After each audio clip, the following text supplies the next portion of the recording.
Gujarat police द्वारा जो नई ड्रोन खरीदी थी है माननीय डीजीपी ऑफिस तरफथी 8 જેટલા ડ્રોન સુરત શહેરને ફાળવવામાં આવેલા છે અને 12 જેટલા ડ્રોન અમારી પાસે પહેલે હતા કુલ 20 જેટલા ડ્રોન સ્ક્વોડ બનાવવામાં આવેલા છે અને આ ડ્રોનનો ઉપયોગ કરીને અમે લોકો જો ચાહે ક્રાઉડ મેનેજમેન્ટ કરવાના, ટ્રાફિક મેનેજમેન્ટ કરવાના અને સાથોસાથ જો અમારા ગુનાહિત પ્રવૃત્તિ કરતા લોકો એવા વિસ્તારો છે એના ચારો બાજુથી ડ્રોનના નજરમાં રાખીને અમે લોકો જો સર્ચ કોમિંગ અને સર્ચ ઓપરેશન કરવાના છીએ।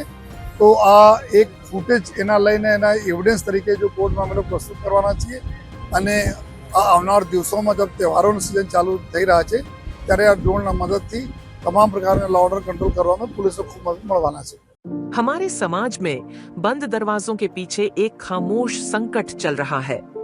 घरेलू हिंसा हर किसी के जीवन को प्रभावित करती है, पर तुम कभी अकेले नहीं हो और तुम्हें दर्द और डर से दूर प्यार भरी एक जिंदगी जीने का पूरा हक है।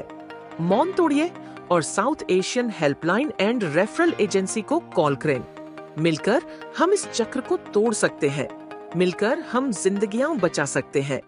एक ड्रोन कीमत 25 लाख रुपया है અને 5 કિલોમીટર દૂર તક આ જો ડ્રોન જઈ શકે છે અને ત્યાં તમને સરસ ફૂટેજ આપી શકે છે। આ તમામ અમારા 6 ડીસીપી છે એના પાસે રહેશે, એસઓજી પાસે રહેશે, ટ્રાફિક પાસે અને ક્રાઇમ બ્રાન્ચના ડ્રોનના ફાળવણી થશે જેથી આ દરરોજ એના ઉપયોગ થતા રહે।